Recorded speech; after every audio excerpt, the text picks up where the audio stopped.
So something that I like to use for really any day, whether it's an acceleration day or a top speed day, is the Pogo Series. Pogo Series is going to help us not only get off the ground quick and reactively, but it's going to help us attack the ground with an active ankle as well.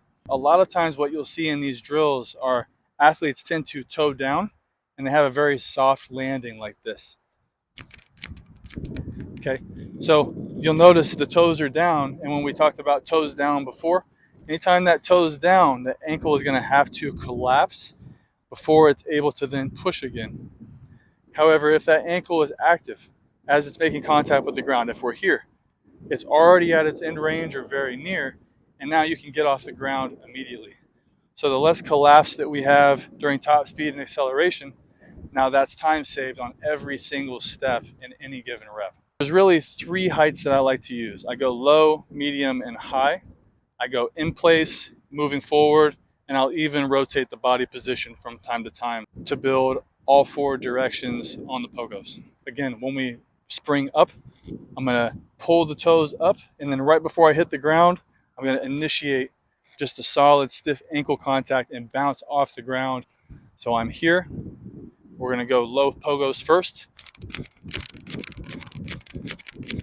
You'll notice there's very little collapse during those movements. You'll also notice there's very little knee bend and very little hip bend during the low pogos. As those get higher and higher, you're going to start to see a tendency of more knees and more hips creep in. That's fine, but just make sure that we're still emphasizing the active, stiff ankles on every ground contact and that we're bouncing off the ground. These are low, medium, high.